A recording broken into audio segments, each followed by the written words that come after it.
how they might work, and frankly, what the odds are that any of them will ever become reality. Okay, so here's how we're going to tackle this. Today, we're going to dive into some really significant proposals. A huge change is happening with Social Security right now. We're talking about a 40-year-old problem that's finally being fixed, and it means billions of dollars in payments are being sent out as we speak. So if you've ever worked as a public servant, a teacher, a firefighter, a police officer, you need to listen up. We're going to break down exactly what's going on, who's getting paid, and what you need to know. Okay, let's get right into it. So here's what we're covering. First, we'll dig into the 40-year-old problem that started this whole mess. Then, we'll talk about the Fairness Act that finally fixed it. After that, we get to the good stuff, the details on your retroactive back payments and the permanent boost you'll see in your monthly checks. And we'll finish up with the most important piece, what happens now and what, if anything, you need to do. All right, first things first. To really get what's happening, we have to go back in time. See, this wasn't some new glitch in the system. It was a decades-long policy that was actively reducing the benefits for millions of hardworking people. So the big question is, how did this even happen? I mean, why were millions of public servants, people who dedicated their lives to our communities, watching their earned Social Security benefits get slashed, sometimes for their entire retirement? Well, the answer comes down to two very specific and very controversial rules. Yeah, the culprits have names. The Windfall Elimination Provision, or WEP, and the Government Pension Offset, GPO. These rules were put into place way back in the late 70s and early 80s. Now, the original idea was to stop people from double dipping. They didn't want someone getting a pension from a job that didn't pay into Social Security, like a lot of teachers or firefighters, and also getting a full Social Security benefit. The government called that a windfall. But what it did in reality was just penalize people for their public service. It cut the benefits they had absolutely earned from other jobs where they did pay into the system. And this wasn't some small niche issue. The scale of this is just wow. WEP and GPO affected roughly 3.2 million people. Think about that. For more than 40 years, millions of retirees saw their monthly checks shrink. And for many, it created real financial hardship and a deep, deep sense of unfairness. Okay, so we've laid out the problem, this long-standing injustice. Now, let's pivot to the solution, the landmark change that has completely turned this thing around. This right here is the game changer, the Social Security Fairness Act. You know, after decades of people fighting for this, a new law was finally passed, and its mission was simple and direct. Completely get rid of both the windfall elimination provision and the government pension offset. It literally just wipes those unfair rules off the books, for good. So how did this all unfold? Well, the act got through Congress in late 2024, and it was signed into law on January 5th of this year. But listen, the most important date on this entire screen is retroactive to January 2024. That is huge. It means the law doesn't just start from the day it was signed, it actually reaches back in time. The Social Security Administration started sending out payments on February 25th, and they're saying all the really complex cases should be sorted out and paid by early November of 2025. All right, let's talk about the part you've been waiting for, the money. Because this law is retroactive, the Social Security Administration has to make things right. And they're doing that by sending out these large, one-time lump sum payments to make up for all the benefits that were wrongly withheld. And the amount of money we're talking about is just incredible.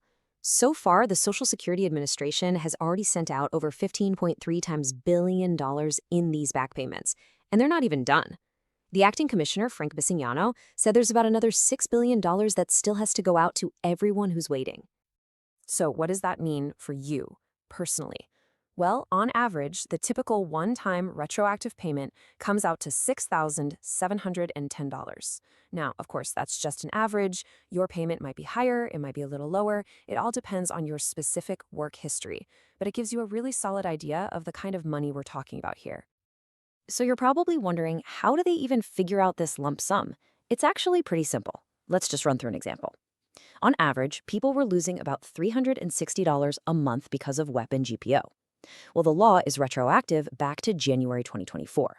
So you just take that monthly amount, the $360, and you multiply it by the number of months that have gone by. So in this case, 18 months of back pay adds up to a lump sum of $6,480. This is, quite literally, the money that should have been in your pocket all along. Now check this out. For all of you who are still waiting on your payment, there's actually some potentially good news.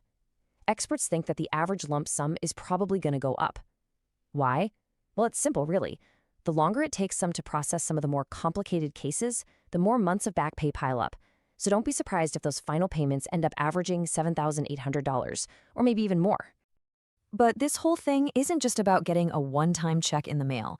No, the Social Security Fairness Act also makes a permanent positive change to your income month after month. Let's just look at a simple before and after. Before this act, your benefit was being cut by WEP and GPO. That cost the average person about $360 every single month. After the act, that reduction is just gone. Your full Social Security benefit is finally restored. And that means from now on, your monthly check will be on average $360 higher than it used to be. And that's not a temporary fix. It's a permanent increase for the rest of your retirement. You know, it is so important to see this for what it is. This back pay, this monthly increase, it is not a gift. It's not a stimulus check or some government handout. It's a correction. It's fixing a mistake that went on for way too long. As the advocates who fought for this law said, this is about restoring what is rightfully yours. It's finally acknowledging your hard work and restoring the financial dignity you earned. Okay, let's bring it all home and talk about the most important part of all. What happens now? We'll cut through the confusion, talk about what you need to look out for, and what, if anything, you need to do to get your money. You know how it is. When big money news like this breaks, rumors start flying. So let's just clear a few things up. Myth number 1, this is a stimulus check for everybody. Fact? Nope. It is only for the 3.2 million people who are specifically affected by WEP and GPO. Myth number 2, if you haven't gotten paid yet, you've missed your chance. Fact? Absolutely not true. There are about 900,000 complex cases that have to be processed by hand, and those payments are scheduled to go out by November 2025. And finally, myth number 3, this affects all public workers. Fact? It only affects those who had a pension from a government job where they did not pay Social Security taxes. Okay, this brings us to the number 1 question on everyone's mind. What do I actually need to do to get my money? And the answer to that really depends on your specific situation. Let's make this super simple. There are really only 2 groups of people here. First, if you are already getting Social Security checks that were being reduced by WEP or GPO, you don't have to lift a finger. The SSA is handling your back pay and your monthly adjustment automatically. The only thing we'd recommend is logging into your My Social Security account at SSA.gov just to double check that your address and bank info are up to date. Now, for the second group, if you never bothered to apply for Social Security because you knew these unfair rules would just wipe out your benefit anyway, then you must file an application now. The SSA can't pay you if they don't know you exist. You can apply right online at ssa.gov/apply, or you can give them a call at 1-800-772-1213. So, as we wrap this up, let's just remember that core message one more time. This is not a bonus. It's not a gift. It is a fundamental correction. It is the system finally, after all these years, recognizing your valuable contributions and giving you back the financial security you earned. And so we'll leave you with this final thought. For the millions of people who've been dealing with this for years, this is so much more than just a policy change. It's a life change. So now that your full benefits are finally being restored, how is this long overdue fairness going to impact your financial security, your plans for retirement, and, just your overall peace of mind? It's definitely something to think about. If you've been keeping an eye on the news about benefits, your head is probably spinning, right? You're hearing about a $2,400 boost over here, and then $1,200 monthly checks over there. It's a total whirlwind, and honestly, it's super confusing. So what we're going to do right now is slice through all that noise. We're going to break down exactly what these plans are, who they're actually for, and what it all could mean for your wallet. So yeah, let's really get into this, because this is the big one, isn't it? Are these numbers part of the same plan? Or are we talking about 2 totally separate things? And, the question I bet you're really asking is, hey, could I get both? It's so easy to see how these things get tangled up in the headlines, but trust me, they are 2 very, very different ideas. Our goal here is simple. We're going to give you the clarity you've been looking for. You'll know exactly what each plan is and what it's not. Okay, so here's how we're going to tackle this. First, we'll talk about this flood of proposals out there. Then we'll dig into Plan 1, that's the $2,400 boost. After that, Plan 2, the $1,200 monthly checks. Then, the one you're waiting for, can you get both? And we'll wrap up by looking at the bigger picture, why all this is happening right now. All right, Section 1, a flood of proposals. let's try to make some sense of all the different plans being discussed. I mean, it really feels like every single week there's a new idea or a new bill being talked about, right? So let's just categorize them a bit to figure out what's what. You know, it's so easy to get lost in all the headlines. And you might have even seen some of these ideas pop up in your local news. There are all kinds of city and state level programs being tested out. But for today, to keep things simple and focused, we are zeroing in on the two big ones, the major national proposals. Because, let's face it, those are the ones that would affect everybody. Okay, before we get any deeper, we've got to clear something up. There's some key jargon here, GBI and UBI, guaranteed basic income versus universal basic income. They sound similar, but they are not the same thing. Think of it like this. UBI, the U stands for universal, means everybody gets it. Rich, poor, everyone, no questions asked. GBI, on the other hand, that G is for guaranteed, but only for a specific group of people, usually based on their income. The big national plans we're talking about today, they're GBI. All right, on to Section 2. Let's talk about Plan 1, the $2,400 boost. This is all about the Social Security Expansion Act. And the first thing to know is, this isn't some brand new payment program. Nope. This is all about boosting an existing one. We're talking about a direct increase to Social Security benefits. So, the magic number everyone's talking about is this, an extra $2,400 a year. Now, what does that really mean? It means an extra $200 every single month. And look, for anyone on a fixed income, you know that $200 isn't just pocket change. That's a huge deal. That could cover groceries for the week, a utility bill, or those annoying copays. It's a real, tangible difference, and it's the heart of this proposal. So how would this thing actually work? Well, the official name is the Social Security Expansion Act. You've probably heard lawmakers like Senator Bernie Sanders talking about it, and here's who it's for. As the bill's written right now, it's for all Social Security beneficiaries. That means retirement, disability, survivors, the whole shebang. And the other critical piece of the puzzle is the funding. Where does the money come from? It would come from the Social Security system itself, funded by payroll taxes through the Social Security Trust Fund. Okay, now let's switch gears completely for Section 3. We're looking at Plan 2, those $1,200 monthly checks. And this is a whole different ballgame. We're no longer talking about tweaking an existing program. This is about creating something brand new from the ground up, a national guaranteed basic income. And the numbers here are even bigger. We're talking $1,200 every single month for each eligible adult, plus another $600 for each dependent.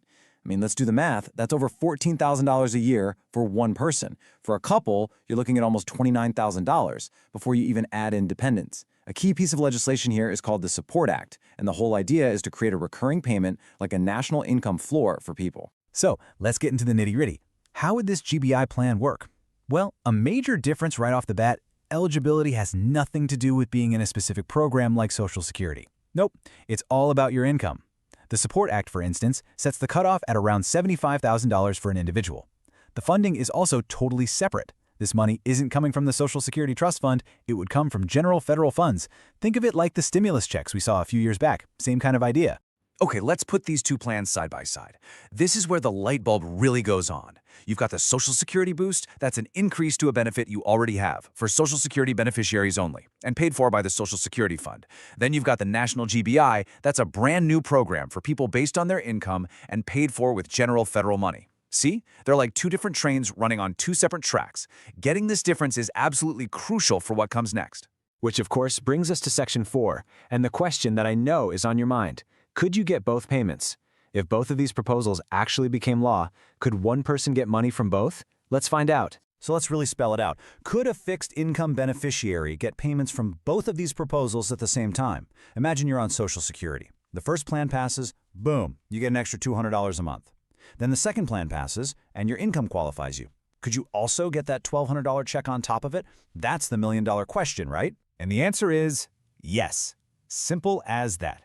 Based on how these proposals are written right now, you absolutely could. I know, it might sound a little too good to be true, but when you see how they're designed, the logic is actually rock solid. So why isn't this double dipping? It really boils down to two super simple reasons. First, they are separate programs. They just are. One is a tweak to your Social Security, and the other is a totally new income program. They don't overlap.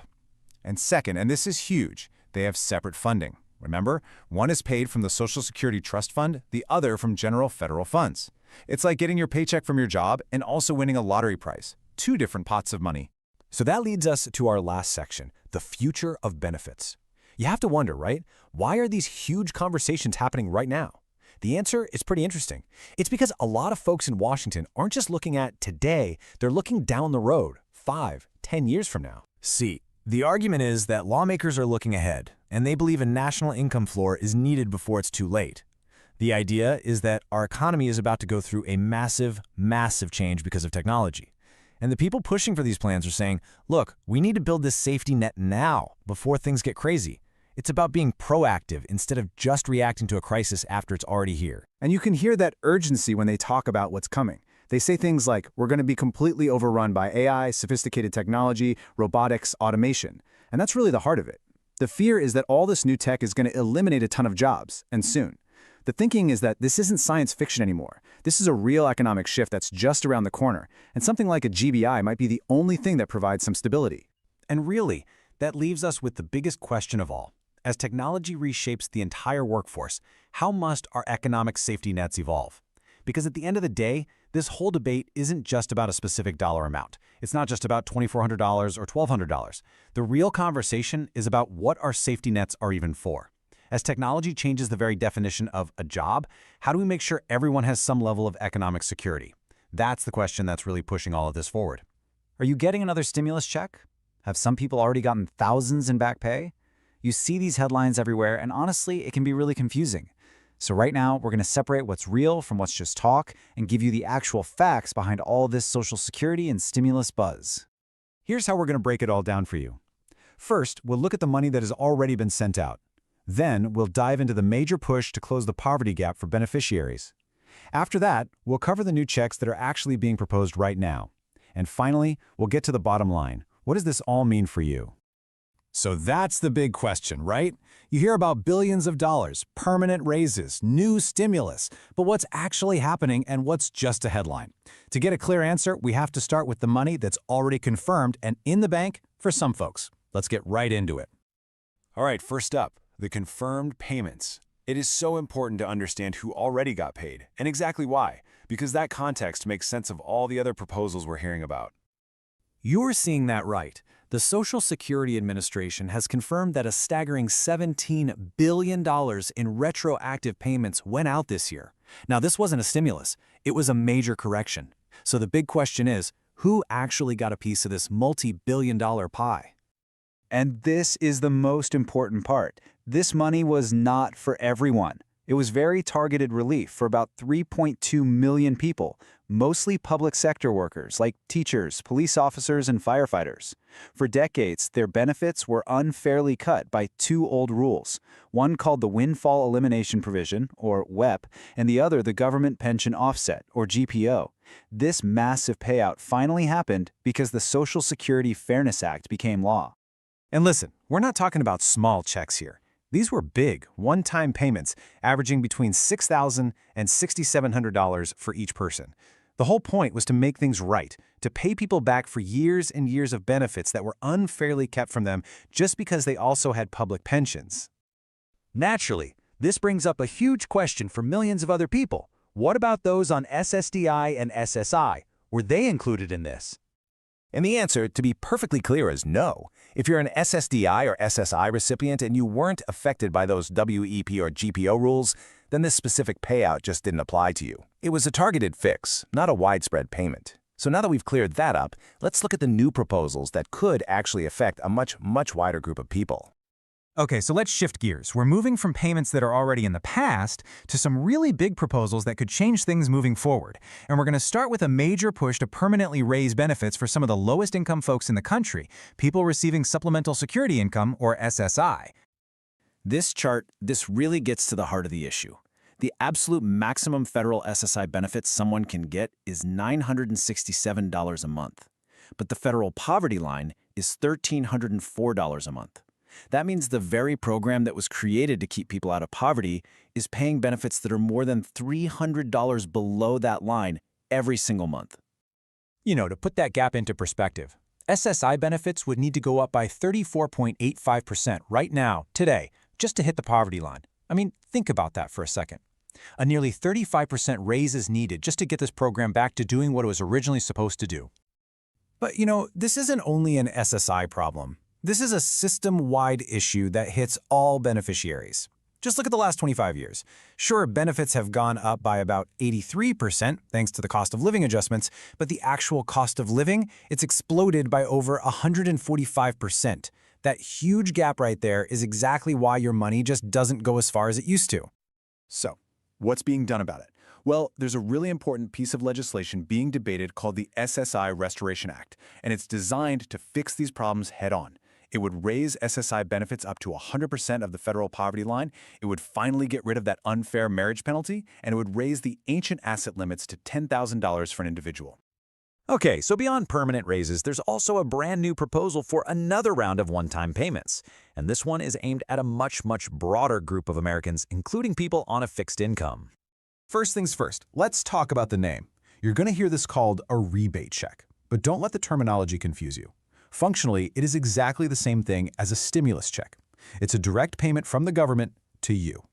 The actual proposal, which was introduced by Senator Josh Hawley, is for a $600 payment for every single eligible adult, plus another $600 for each dependent. So, for a family of 4, that would be a check for $2,400. So who would get it? Well, eligibility is based on income. The cutoff would be $75,000 for an individual and $150,000 for a married couple. But here's the most crucial detail, how it's designed. It's set up as a refundable tax credit. And that phrase is key because it means that even if you have no income or don't normally file a tax return, like so many people on Social Security and SSI, you would still get the full payment. That's a huge deal. Another thing that makes this proposal different is where the money would come from. See, unlike the other stimulus checks that were funded by government borrowing, this one would be paid for directly with the money that the government collects from tariffs on imported goods. And you should know, the senator behind this has a history here. Back in 2020, he and Senator Bernie Sanders basically held up a massive spending bill. They refused to vote for it unless a direct payment was included. And you know what? That pressure worked. It led directly to that second $600 stimulus check that went out. So we've gone through past payments, potential future raises, and new stimulus proposals. After all that, what is the simple bottom line takeaway? Let's quickly summarize exactly what's confirmed and what is still up in the air. Let's just put it all on the table. Those retroactive payments for the WEP and GPO beneficiaries, that's done, delivered. The permanent raise for SSI and that new $600 rebate check, both are active proposals, but they're still waiting for Congress to act on them. When it all comes down to it, here's the deal. One very specific group of people has already received their corrective payments. But for any new, widespread financial help, well, that's not a guarantee. It all depends on what lawmakers in Washington decide to do and, frankly, which way the economy goes. And that really leaves us with one final thought. The numbers we looked at today show a very clear and growing gap between what benefits pay and what things actually cost in the real world. That financial pressure is real, it's undeniable, and it suggests that more changes aren't just a possibility, they're pretty much inevitable. The only real question is, what will they look like, and when will they finally get here? It feels like we're always talking about Social Security benefits, right? And for a very good reason. Millions of us depend on those monthly checks. And for a whole lot of people, they're just not stretching far enough anymore. So today, we're going to cut through all that noise. We're going to decode the different proposals that are actually out there to increase those benefits. We're talking everything from one-time checks to a complete overhaul of the entire system. Let's break down what's really on the table. This quote, wow, it just hits you, doesn't it? This is a real comment from a real person in a discussion about this exact topic. And it just perfectly captures how millions of people are feeling. This isn't some abstract economic theory. This is the day-to-day reality for so many people living on a fixed income. It's that constant knot in your stomach when you're at the grocery store or when the rent is due. It's that feeling of budgeting down to the last penny and still feeling like you're falling further and further behind. The call for some real, actual relief is getting impossible to ignore. So that's the big question, isn't it? With all this pressure, with all these voices calling for help, is any real financial relief actually coming down the pipeline? You hear a lot of chatter out of Washington, a lot of different ideas being thrown around. Each one has its own logic, its own pros and cons. So let's really dive in and explore what these ideas are, how they might work, and frankly, what the odds are that any of them will ever become reality. Okay, so here's how we're going to tackle this. We'll start with the idea of a one-time stimulus-style check. After that, we'll dig into the proposals for a permanent monthly increase. Then, we're going to look at the most dramatic idea out there, completely rebuilding the system from the ground up. And finally, we'll pull it all together, and figure out what it all means for the bottom line. First up, the one that always seems to grab the headlines: another stimulus check. Now, we've all been through this before, but the proposals being kicked around now are pretty different from those big, broad payments that went out to almost everyone a few years back. The whole focus has really shifted. Okay, so a stimulus check. The name kind of gives it away, right? It's all about stimulating the economy, giving it a jolt when things slow down. The idea is to get money into people's hands fast, because people who need it will spend it fast. And believe it or not, if you look back at our history with these things, you can see some fascinating clues about what could happen next. Now, this is where it gets really interesting. If you look back at the major economic downturns of just the last couple of decades, a pretty clear pattern starts to emerge. Back in 2001, the checks were for $300. Then in 2008, during the big financial crisis, they were $600. And in 2020, that first check was for $1,200. See the pattern? Every single time, the amount has doubled. So, if you just follow that pattern, where does it lead? Double it again, and you land on $2,400. It's just simple math, and that's why you see that number floating around online so much. It's led to a ton of speculation. But, and this is a huge but, the conversation happening among policymakers today has taken a very different turn. Instead of just sending a check to almost everybody, the current proposals are much more focused. The idea now is to target the money, to send it only to the people who are struggling the most and would get the biggest benefit from it. We're talking low-income and fixed-income folks. Advocacy groups like the Senior Citizens League, for example, have been pushing for what they call catch-up payments of around $1,400. Other proposals have talked about a $2,000 check, but again, only for this smaller, more targeted group. Okay, so that's the one-time check idea. But what if the problem isn't something a single check can fix? A lot of people argue that while a single payment is nice, it's just a temporary band-aid on a much deeper problem, the monthly shortfall. And that brings us to our second category of proposals, which focus on boosting those regular benefit payments, month in and out. And to really get why people are pushing for this, you have to look at this gap. It's massive. Over the last quarter century or so, the actual price of things you buy, food, gas, housing, has shot up by 145%. But the cost of living adjustments, the COLAs that are supposed to help benefits keep up, have only raised them by about 83%. That is a huge disconnect between the official inflation measure and real-world costs. And what does that gap actually mean for people? Well, it means this: a staggering 61.7% loss in purchasing power. I mean, think about that. What it really means is that $1 from your Social Security check today buys way less than it did 25 years ago, even after all those yearly COLA increases. Your benefits just haven't kept up with the real world.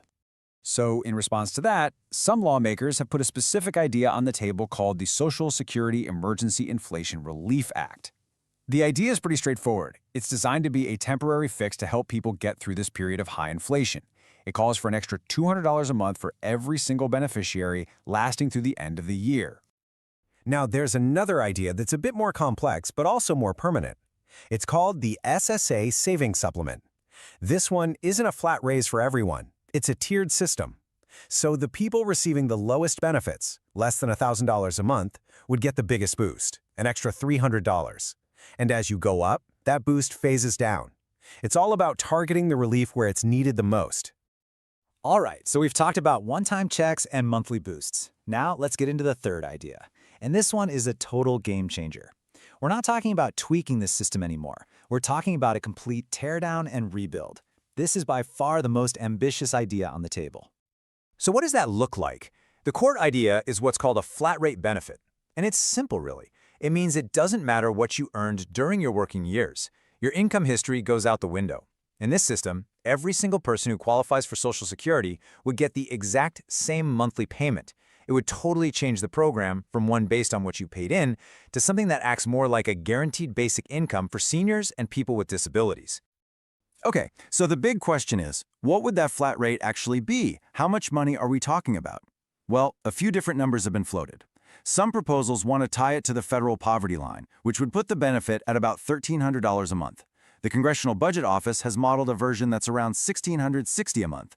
And then you have other, even more ambitious plans that have suggested a flat benefit as high as $2,200 a month, with the main goal of making sure that no beneficiary has to live in poverty. Okay, so one-time checks, permanent raises, a whole new system, it all sounds pretty good, right? More money in your pocket. But, and this is a huge but, there's a catch. there's a really important factor that can completely change how much of that extra money you actually get to keep. And this quote right here, it just says it all, doesn't it? It captures that frustration perfectly. You hear there's going to be a benefit increase, you get excited, but then you realize not all of that money actually shows up in your bank account. There are these other costs that get taken out first, and one of them in particular has a massive impact year after year. So what's taking the money? Well, the biggest culprit by far is the Medicare Part B premium. For most people, it's just automatically deducted right out of their Social Security check. And here's the problem. Healthcare costs are rising way faster than everything else. So while projections are showing the next COLA might be, say, 2.5% or 3%, the Medicare Part B premium is projected to jump by over 11%. Do the math. For a lot of people, that massive premium hike would completely eat up their entire COLA raise and then some, leaving them with less take-home money than they had before. So, after all of that, where does that leave us? Let's zoom out for a second. The most important thing to remember is that while we have all these ideas floating around, from the targeted checks to the permanent raises to the total reform, they are all still just proposals. None of this has been signed into law. What they really represent is a growing admission in Washington that the financial squeeze on fixed-income Americans is real and it is severe. But the road from a good idea to an actual law is a very long and winding one.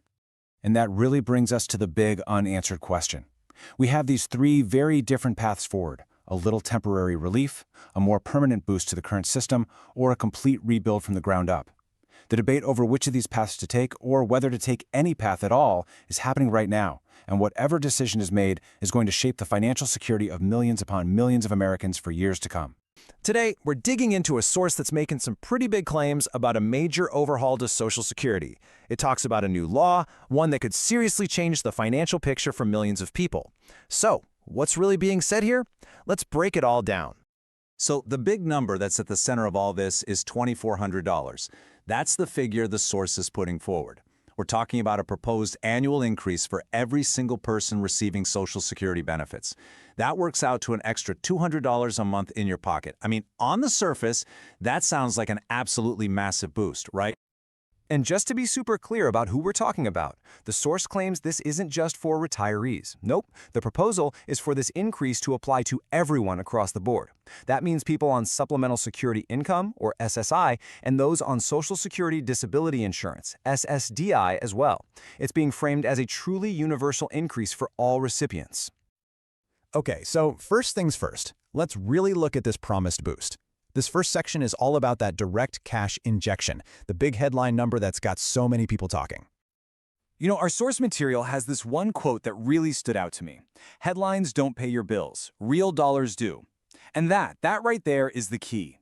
It perfectly sets the stage for what comes next. It's the pivot point from that exciting, splashy headline to the nitty-gritty, real-world dollars and cents of how a change like this would actually play out. And that leads us to the million-dollar question, or in this case, the $2,400 question: does getting a bigger check automatically mean you have more money to spend? Well, the source we're looking at argues pretty strongly that it's not that simple. It suggests there are some hidden financial hurdles that could chip away at or maybe even completely wipe out that extra cash. Let's look at the first one. And that brings us right here to Section 2, the benefit taxation hurdle. This, according to the source, is the #1 reason why a bigger check might not actually feel bigger at all. This chart really tells the story. The way the source explains it, current tax law all comes down to something called your provisional income. When this new benefit increase pushes your total income over certain levels, bam! A huge chunk of your Social Security benefits, we're talking up to 85% of them, can suddenly become taxable at the federal level. So that new money doesn't just show up as income, it acts like a trigger that completely changes the tax rules for the money you were already getting. Now, the author of our source has a specific term for this. They call it double taxation. It's their framing of the issue. The argument goes like this. You spent your entire career paying FICA taxes out of every paycheck to fund the system. Then, when it's your turn to collect those benefits in retirement, you might have to turn around and pay income tax on that same money again. It's this very concept that the source says is a major point of frustration for so many people. All right, so let's move on to the next potential snag in the system. Section 3 gets into the tug-of-war between Medicare premiums and your annual cost of living adjustment, the COLA. This is another one of those areas where the source claims your raise can vanish into thin air before you even get a chance to spend it. The material actually calls this a shell game. It's a pretty strong term. Here's how they say it works. First, the good news. The Social Security Administration announces your COLA for the year. The source projects it'll be somewhere around 2.6 to 2.7% for 2026. But then, almost at the exact same time, your Medicare Part B premium, which for most people comes directly out of their Social Security check, also goes up. So by the time you get to step 3, the actual net change, the extra money that hits your bank account, can be tiny. The source even claims that for some people, their check has actually gotten smaller after a raise. And this slide lays out a perfect example from the source, a hypothetical for 2026. So you see you're getting a COLA increase of $40 a month. Great. But then your Medicare premium goes up by $35 a month. So what's your net gain? $5. $5. The author uses this to show how a so-called raise can end up feeling more like an accounting adjustment than a real increase in your spending power. Okay, so let's zoom out a little bit. We've talked about the impact on your check, but now let's look at a bigger, more systemic issue that the source brings up about how Social Security is funded in the first place. This brings us to Section 4, the high earner tax cap. The source flags this number as being absolutely critical to the whole funding discussion, $176,200. Now, what's so special about that number? Well, that's the projected Social Security tax cap for 2025. In plain English, it means that you only pay Social Security taxes on income you earn up to that amount. Every single dollar someone earns above that cap, it's completely free from Social Security taxes. This table really drives home what that cap actually means in the real world. You've got a nurse making $65,000 a year. They pay Social Security tax on 100% of their income, every last dime. Now, compare that to a corporate executive making $1.2 million a year. They only pay Social Security tax on that first $176,200. That's less than 15% of their total income. The source presents this as a pretty glaring inequity in how the whole system is paid for. So after laying out all these challenges, the taxes, the premiums, the funding cap, the source pivots to what it describes as a pretty groundbreaking solution. Let's jump into Section 5 and take a look at something it calls the new Senior Tax Relief and Expansion Act. And this is where the source material makes let's say, a very specific and pretty unusual claim. It says that on a date that hasn't happened yet, July 4th, 2025, a new law, the Senior Tax Relief and Expansion Act, was signed into law. Notice the wording there. It's talking about a future event in the past tense, as if it's already a done deal. Now, to be perfectly clear, this is a central claim from the material we're analyzing, not a confirmed piece of legislation. So, what's supposedly in this act? The source points to 3 huge provisions that are designed to fix the very problems we just talked about. First, a brand new $6,000 deduction for everybody over 65. Second, it would make all income from tips and overtime completely exempt from federal taxes. And third, and this is the real kicker, it would make Social Security benefits 100% tax-free for most people who receive them. This chart shows you just how dramatic the effect of that third point would be. The source is claiming that under this new law, almost 90% of everyone on Social Security would owe 0 federal income tax on their benefits. Poof, gone. This would completely eliminate that benefit taxation hurdle for the vast majority of retirees. I mean, that would be a fundamental change in how retirement income is handled in this country. So what's the bottom line here? What's the big takeaway from all this material? Really, it's a story of tension. On one side, you have this big promise of a direct, significant cash increase in benefits. But on the other side, the source lays out all of these existing financial tripwires, from taxes to Medicare premiums, that could eat away at that increase. The proposed new law is then presented as the silver bullet to solve all those problems. And all of this leaves us with a final, really important question to think about. Whether these specific claims are real or not, they do force us to look at the bigger picture. How could major policy shifts like these, changes to benefit amounts, to how they're taxed, to how the system is funded, totally reshape the future of retirement planning for all of us? It's a powerful reminder that you can't just look at the headlines. You've got to understand the details that truly shape your financial future. Okay, some really big news is coming out of the Social Security Administration right now. As we speak, they are in the middle of distributing billions of dollars in new payments. And this isn't just some proposal. The money is literally on its way to millions of Americans. So let's dive in and break down exactly what's happening and who's getting a check. First, let's just talk about the sheer scale of this. We're talking about a confirmed $15.3 billion that has already been sent out in large lump sum back payments. And according to the acting commissioner, that's not even all of it. Billions more are still on the way. It's a massive amount of money. So what does a number that big actually mean for individuals? Well, the average lump sum payment each person is getting is a pretty staggering $6,710. For a lot of folks, that is a life-changing amount of money to suddenly see arrive in a single deposit. All right, Section 1. This is the big question, right? Who actually qualifies for this money? This is a very targeted payout, so let's get right into who is eligible. Okay, so you need to know. This payout is going to a very specific group of about 3.2 million people. Now, to put that into perspective, that's only about 4% of all Social Security beneficiaries. So for the vast majority of people, the other 96%, this isn't going to apply. It's really aimed at correcting a very specific, long-standing issue. So, who are these 3.2 million people? Well, they are typically public servants. We're talking about teachers, firefighters, police officers, postal workers, other state and local government employees. The key thing they all have in common is that they worked jobs where they didn't pay Social Security taxes. Instead, they were paying into a separate government pension system. And that single distinction is the entire reason all of this is happening right now. So to understand why these public servants are getting all this money now, we actually have to look back at two pretty controversial rules that have been on the books for decades. These rules specifically cut the Social Security benefits for people who also happen to earn one of those government pensions. The two rules had some pretty confusing names: the windfall elimination provision, or WEP for short, and the government pension offset, or GPO. But what they did was actually pretty simple. The WEP reduced a worker's own Social Security retirement or disability benefits. The GPO did a similar thing, but it reduced the Social Security spousal or survivor benefits. For years, these provisions just meant that public servants were getting smaller Social Security checks than they should have. And just look how long this has been going on. The GPO was put in place way back in 1977, and the WEP followed in 1983. So for over 40 years, these rules have been reducing benefits for millions of public servants, and you can imagine many of them felt they were being unfairly penalized. This fix has been a long, long time coming.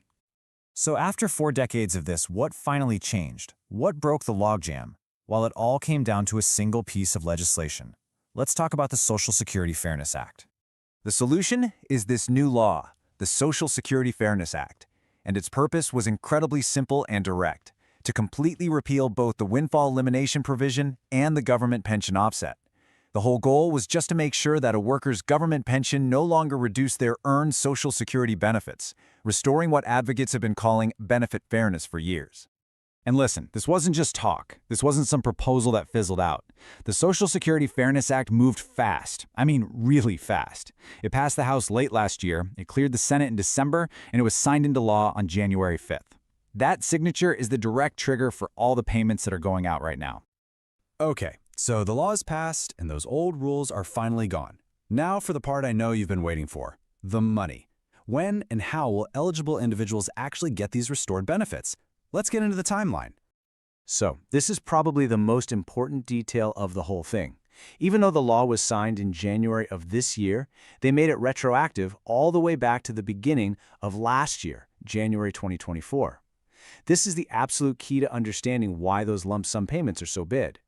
People aren't just getting their benefits corrected going forward, they are being paid back for the entire period their benefits were unfairly reduced since the start of last year. So here's how that rollout looks. That retroactive period covers all of 2024. The large one-time lump sum payments to cover that time, they're being sent out right now, all through February and March. And then, starting in April, the permanent increase to the regular monthly checks kicks in. And it's not just about the back pay. This part is huge. On top of that big one-time check, the average monthly check will permanently go up by about $360. That's more than $4,300 extra per year, every year, for good. And this new higher amount, that becomes the new baseline for all future cost of living adjustments. Now, what do you have to do to get this money? Here's the best part: absolutely nothing. If you are one of the 3.2 million people who are eligible, you don't need to lift a finger. The Social Security Administration has confirmed it's all being distributed automatically. There is no application to fill out. The money will just arrive the same way you always get your benefits, which for most people means direct deposit right into your bank account. It's all designed to be completely seamless. All right, we have covered a ton of information, so let's just step back for a second and boil it all down to the key takeaway. Let's do a quick final review. What is happening? Billions of dollars in retroactive back pay and permanent monthly benefit hikes are being sent out. Who is getting it? About 3.2 million people, mostly public servants like teachers and firefighters who were affected by the WEEP and GPO. Why is it happening? Because those two rules were seen as unfair and have finally been repealed. And how did this all happen? It's all thanks to the Social Security Fairness Act, a new law that is now in effect. You know, the Social Security Fairness Act really shows that it is possible to make major changes to the system to correct specific problems. This successful, targeted reform fixed a decades-old issue for millions of people. But it also opens up a much larger conversation, doesn't it? If this one area needed fixing, what other parts of the Social Security system might need updating to ensure it stays fair and stable for generations to come? It's a huge question, and one we'll all be exploring in the years ahead. 61.7%. It represents this huge gap in Social Security. And by digging into 25 years of data, we're going to show you exactly why your benefit checks might not be stretching as far as you think they should. All right, let's just dive right in with a question that I'm sure is on your mind every single time you go to the grocery store or you open a bill. Do you actually feel like your benefits are keeping up with the real cost of living? You know, does that annual cost of living adjustment, the COLA, really match the price hikes you see on everything you buy? It seems like a simple question, but believe me, the answer is anything but. So here's our game plan for today. We're going to start with that gut feeling that our money isn't going as far. Then we'll look at the official COLA numbers the government has handed out. After that, we're going to put those official numbers head-to-head with real-world price increases, and that's going to reveal this massive 61.7% gap. And finally, we'll get into a pretty unsettling question that all this data brings up. Okay, let's kick things off with Section 1, feeling versus the facts. This is all about that shared experience, that instinct that so many of us have that your money, it just doesn't stretch the way it did last year or the year before that. I mean, it's no shocker, right? We all see it. You go out to buy food, you fill up the car, you pay your utility bills, or you cover a medical copay, and the prices just feel totally disconnected from the official inflation reports we hear about on the news. This isn't just some vague feeling, you know, it's a daily reality for millions of people. And as we're about to see, that feeling is backed up by some pretty eye-opening numbers. So now for Section 2, the official increases.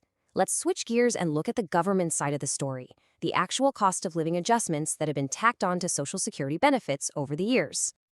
If you just look at the last few years, beneficiaries have seen some of the biggest COLAs in decades. I mean, we're talking a massive 8.7% raise, a 5.9% raise, and a few others right around 3%. On paper, these look like some seriously significant boosts to your monthly check.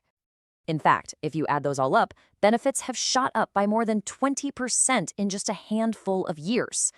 That sounds like it should be more than enough to cover rising costs, doesn't it? But, well, that's only half the story. And here's where we hit the short-term problem. Even with those huge, historically large raises, they still didn't keep up.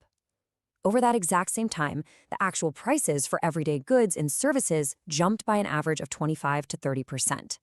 So even when the COLAs were big, beneficiaries were still falling behind. Now, that was just the last few years. If we zoom out and look at the big picture, say since the year 2000, the official scorekeeper, that's the Bureau of Labor Statistics, or BLS, says total inflation has been 83.2%. And here is where the official story looks absolutely perfect. Over that same 25-year stretch, guess what? Social Security benefits have also been increased by about 83%. The numbers line up almost perfectly. It looks like the system is working exactly like it's supposed to, with benefits keeping pace dollar for dollar with the government's own inflation numbers. Case closed, right? Well, not so fast. And this brings us right to Section 3, a tale of two numbers. Because that official inflation number, it might not be the real number. We're about to compare the government's official statistic with what has actually happened to prices out here in the real world. 145%. Yeah, research that actually tracks the real price increases for the stuff seniors buy most, things like housing, healthcare, food, it shows that real costs haven't gone up by 83%. Nope, they've skyrocketed by 145% since the year 2000. So let's just put these side by side, because this is really the whole story right here. The official government line says inflation is 83.2%. But the real-world data, which you're actually paying, shows price increases closer to 145%. This is not a small rounding error, folks. It's a massive gap between the number used to calculate your benefits and what things actually cost. This massive difference isn't just some abstract number on a chart. It creates a real, measurable gap in your income and in your ability to live comfortably. And that brings us to Section 4, this 61.7% gap. 61.7%. This is it. This is the gap. It's the difference between that real price increase of 145% and the benefit increase of 83%. Let me put it another way. A beneficiary today would need a 61.7% raise, like right now, today, just to have the same exact buying power they had back in the year 2000. This entire gap, it's all a story about lost purchasing power. See, it's not just about the number of dollars in your bank account, it's about what those dollars can actually buy. When the annual COLAs are always a little lower than real inflation, your purchasing power slowly gets chipped away. Year after year after year, each dollar in your benefit check buys a little bit less than it did the year before.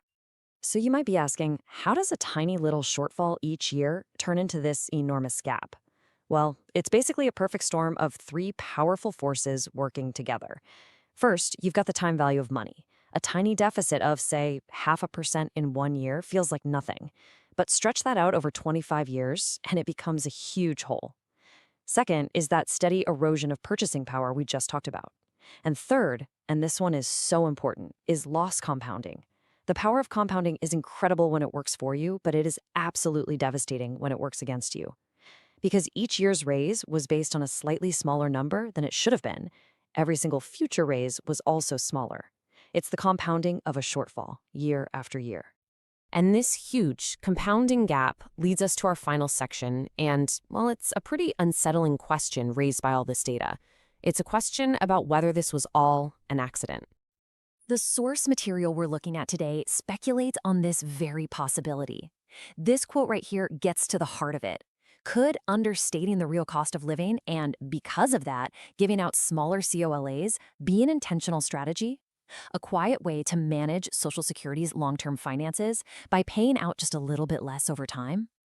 Now, let's be clear. We're not saying this is some grand conspiracy. We're just looking at the financial mechanics of it all. And the math is just undeniable. If you provide slightly smaller raises year after year, even just 0.5% less, when you multiply that across millions of beneficiaries and decades of payments, the amount of money saved for the Social Security Trust Fund is astronomical. It would absolutely, without a doubt, extend the program's solvency. So this is where we end, with a 61.7% gap built up over a quarter of a century that leaves every single beneficiary with less buying power. And it leaves all of us with a really profound question. Is the formula that creates this gap just a flawed, unintentional mistake? Or is it a deliberate feature designed to ensure the financial survival of the system, but at the expense of the very beneficiaries it's supposed to protect? It's definitely something to think about. You go online and it seems like everyone is talking about one thing. Is a fourth stimulus check on the way? Well, the real answer, it turns out, isn't a simple yes or no, and it's definitely not a date on a calendar. Today, we're going to dig in and figure out what actually needs to happen for another check to even be a possibility. Okay, so this is it, right? This is the big one, the question on everyone's mind, and it's especially critical if you're on a fixed income, Social Security, SSDI, VA benefits. That hope for another payment is really, really strong. But to get a real answer, we've got to look beyond the headlines and get a handle on the economic reality of the situation. And honestly, this is the most important idea to grasp. A stimulus check isn't some scheduled payment. It's not a holiday bonus. It's an emergency tool, like a fire extinguisher in a glass case. Lawmakers don't just wake up one day and decide to send out money. Something major has to happen to force their hand. So the question isn't when, it's why. And that why? It's all about the health of the U.S. economy. So what are these big economic triggers? If you look back, every major stimulus payment we've ever gotten has been a reaction to a crisis. It's never proactive. So to figure out what might be coming, we have to learn to watch the same economic vital signs that the folks in Washington are looking at. I love this analogy because it makes it so clear when the economy, our patient, is healthy and doing well, you don't give it medicine, right? Of course not. But when it gets sick, when it slides into a recession, that's when lawmakers reach for the medicine cabinet. And that stimulus is the dose they use to try and get things moving again. The sicker the patient, well, the bigger the dose of medicine. Now, of all the vital signs they check, the job market is, without a doubt, the most critical. It's the big one. See, when people are working, money is flowing, the economy is humming along. But the second you see widespread layoffs and rising unemployment, that is a massive flashing red flag that the entire system is in trouble. That's the one thing that gets everyone's attention. And the way we measure this is with something called the official jobs report. You might hear it on the news as the non-farm payroll report. It comes out on the first Friday of every single month, and it gives us this incredibly detailed picture of what's happening with jobs all across the country. So what's actually in this thing? Well, first, it's got the national unemployment rate. Is it going up, down? That's huge. Then it tells us exactly how many jobs were created, or, and this is the scary part, how many were lost that month. It even looks at average hourly earnings. Are people's wages growing, or are they stuck? And finally, the labor force participation rate. Basically, what percentage of Americans are actually working or trying to find work? If you see all these numbers turn negative and stay negative for a few months in a row, that's the clearest sign that our patient is getting sick. And this isn't just some abstract theory. If we look back at recent history, there's an undeniable pattern. Major economic problems have been followed consistently by stimulus payments. It's like a playbook they've used over and over again. Just look at this timeline. It lays it out perfectly. Back in 2001, after the dot-com bubble burst, the government sent out $300 checks. Then you fast forward to 2008, the huge housing crisis, the Great Recession. That amount doubled to $600. And then, of course, 2020. The pandemic shuts down the entire world economy, and that first check was $1,200. See the trend? Every single time a massive economic crisis was followed by cash payments directly to the people. You see it, right? It's not just that they sent checks. Look at the amounts. From $300 to $600, it doubled. From $600 to $1,200, it doubled again. Now, look, history isn't always a perfect predictor, but that's a pretty interesting trajectory. It suggests that with each new crisis, lawmakers felt the need for a bigger and bigger dose of that economic medicine. So, does this mean the next check would automatically be $2,400? Well, not so fast. This is just us looking at a historical pattern. It's pure speculation. Any future amount would depend entirely on how bad the next crisis is. A mild recession might only call for a small check, but a really deep economic collapse, a number like this could definitely be on the table. The size of the check is always tied to the size of the problem. And that brings us to another really critical idea. It's not just about how much money, it's about how it's sent out. See, the last few rounds of checks went to something like 85% of all Americans. But there's a growing argument that maybe, just maybe, that broad shotgun approach isn't the smartest way to do it. Let's compare these two ideas. Broad relief, that's what we're used to, goes to almost everybody. The problem is, a lot of people who get it don't really need it, so they save it. That doesn't help the economy, and it can actually push inflation higher. The other idea is targeted relief. This would focus the money only on low and fixed income folks, the people who are guaranteed to go out and spend it right away on necessities. This gives you way more bang for your buck with less risk of inflation. It could even mean multiple smaller payments over time instead of just one big one. And that is the absolute fundamental truth of all of this. We have to remember this. A stimulus check is not meant to be a contribution to your savings account. The entire purpose, the only purpose, is to get you to spend it. They want that money flowing through stores and businesses immediately. Buying food, paying bills, getting your car fixed. That spending is the jolt of electricity the economy needs to snap out of a recession. Okay, so let's put this all together. Instead of listening to rumors online, here's a clear, simple dashboard of what you should actually be watching for. These are the real signals. Think of it as a three-step domino effect. First, you'd see the warning signs. That monthly jobs report would start showing really bad numbers. Month after month, job losses, unemployment taking up a lot. Second, after enough bad data, the experts would make it official. We are in a recession. And third, it's only then, when the crisis is real and undeniable, that you'd see lawmakers in Congress finally scramble to put a stimulus package together, which would probably include direct payments. So, the bottom line, the most crucial takeaway from all of this is this. Right now, with the economy as it is, a fourth stimulus check just isn't happening. The trigger isn't an online petition, it's not a politician's promise. The only trigger is a real, measurable, and significant economic crisis, one that's bad enough to force Congress to act. Understanding this lets you see past all the noise and know exactly what to look for. And that kind of leaves us with one last big question to think about. We've seen the stimulus playbook change over time, right? The amounts got bigger, and now we're talking about new, more targeted strategies. So as our economy keeps evolving and faces new and different challenges, how will the government's medicine have to adapt to actually keep working? Something to think about. We've all been feeling that financial squeeze lately. Prices for everything just keep going up, but for a lot of people, incomes are just not. Now, we've seen those big stimulus checks before, right? But they didn't really seem to fix the problem for the long haul. So now a new idea is bubbling up. What if we could provide that support in a smarter, much more targeted way? Let's dive into this proposal and see how it tries to learn from the past. And this is the million-dollar question, isn't it? The relief we got from those past checks felt great for a minute, but then it was gone. And soon after, it felt like prices were even higher than before. So why didn't those huge payments create any lasting stability?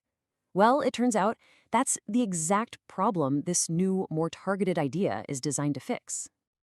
All right, here's our game plan for this explainer. First, we'll talk about that financial squeeze. Then we'll take a quick look back at the last round of stimulus. From there, we'll get into the details of this new, targeted approach, unpack the science of spending behind it, and finally ask the big question: could this actually be a more efficient way to do things? So let's start with the reality that millions of people are facing every single day. For a huge part of the population, especially folks on a fixed income like Social Security, the last few years have been, well, they've been incredibly tough. Here's the core of the problem, right here. We all see the prices for gas, for groceries, for rent just going up and up.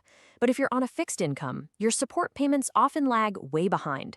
Those cost of living adjustments, they just don't always keep pace with how much things actually cost now. And that creates this painful gap, a gap this new proposal is specifically designed to fill. Okay, so to really understand why experts are even proposing a new way, we have to look back at what we did before and what the results were. The stimulus efforts during the pandemic were just massive. I mean, huge in both scale and reach. You probably remember this. Over about a year, there were 3 separate payments sent out. All told, it was $3,200 for each eligible person.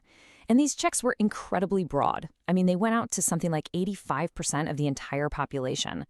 The goal was simple: get money into the economy fast during a really uncertain time. And the total price tag for all of that? Just staggering. We're talking about $850 billion. Now, when you pump that much new money into the economy that quickly, well, you're going to get some side effects. And boy, did we ever. And here it is. This is the crucial lesson learned. All that new money chasing a limited amount of goods and services caused prices to spike. That's inflation.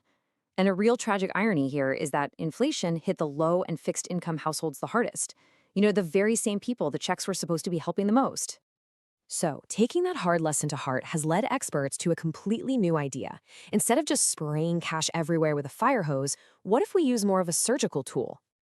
This new proposal is a total 180. Forget those one-time lump sum payments. We're talking about ongoing monthly checks. And this is the critical part. They wouldn't go to everybody. No, they would be focused only on low-income and fixed-income households, the people who are getting hit the hardest by those rising costs. And the proposed amount is pretty significant: $2,000 a month. Now, for a family that's struggling to keep up with rent, utilities, and groceries, that kind of stable, predictable support could be an absolute game changer. It's not a temporary Band-Aid. It's designed to create a more stable financial foundation, month in and month out. And the data on what happens to this money is just fascinating. Studies show that when a person with a low income gets an extra $2,000, they spend it, and they spend it fast, because they have to. Something like 80% of it is gone within just 10 days, and the rest is spent not long after. That money goes right back into local businesses, into the economy, which, is the whole point of a stimulus in the first place. Now, this idea of rapid spending isn't just a random guess. It's actually the core of the economic theory that makes this whole targeted approach so compelling to the people who support it. It's all about understanding who spends money and how quickly they do it. Economists have a name for this. It's called the marginal propensity to consume, or MPC. I know it sounds super technical and jargony, but the idea is actually really simple. If you give someone an extra dollar, how much of that dollar do they actually spend, and how fast do they do it? This one concept is the key to the whole thing. Yeah, it's so important to remember the goal here. A stimulus check is not a savings bond. As this quote says, its entire reason for existing is to get people to go out and spend it, to, stimulate the economy. It's right there in the name. And this is where that NPC idea becomes so powerful. See, folks with lower incomes have a high MPC. They spend nearly every extra dollar they get immediately on necessities like food and rent. That gives the economy a powerful immediate jolt. On the other hand, higher income folks have a low MPC. They're much more likely to save extra cash, invest it, or pay down debt. And that's all fine, but it doesn't create the immediate economic stimulus that the payment was for. So, when you put all of this together, what does it really mean for the future? Well, by understanding the science of spending, supporters of this idea argue that we can design a stimulus that's not only more effective, but also way more efficient. The advantage of targeting really boils down to this. You put the money in the hands of people who you know will spend it. And because of that, you can get the same economic boost with far less government spending overall. That helps you avoid triggering that massive, widespread inflation we saw last time, and it delivers support to the people who actually truly need it most. And just look at this chart. This really shows you the potential difference in cost. I mean, compared to the $850 billion we spent before, experts believe a targeted approach could get a similar economic impact for just a tiny fraction of that cost, simply by getting the money where it will be used most effectively. And this is really the bottom line. It's about being more strategic. Instead of a financial fire hose that just soaks the entire economy, this approach is more like a precise injection of funds, right where they're needed most. You could get the same positive economic impact, but without that enormous price tag and the painful inflation that comes with it. This expert quote just captures the argument perfectly. It's pitched as a win-win. You get to provide real, meaningful financial relief to the people who are struggling the most, and at the same time, you stimulate the entire economy in a much healthier, more effective way. It's an approach that really tries to be both smart and fair. And so, this is the question we're left with. As we look ahead to future economic challenges, the lessons from the past seem pretty clear. This proposal offers a very different path forward, one based on precision, on efficiency, on targeting. Could this be the key to more effective economic support in the future? Today, we're digging into a really interesting report that kind of flips the script on one of the biggest tools the government has, the stimulus check. We're going to break down this idea that argues for a radically different and way more focused way to get the economy going. So, this is the big question, right? When the economy hits a rough patch, the go-to move is often to send out money to get people spending again. But is sending a check to basically everyone the best way to do it? Or is there a smarter, maybe more surgical way to get the job done, possibly with fewer headaches? That's exactly what we're going to explore. Here's how we're going to break it down. First, we'll look at the problem with past stimulus plans. Then, we'll get into a key economic idea called MPC. It's at the heart of everything. From there, we'll see who actually spends stimulus money, which leads us to this new idea for a targeted approach. And finally, we'll zoom out and look at the bigger picture. Okay, let's dive right in. To really get why this new proposal even exists, we have to look back at what we've already tried and the problems that came with it. You probably remember this, right? I mean, over about a year, the government rolled out this massive economic plan.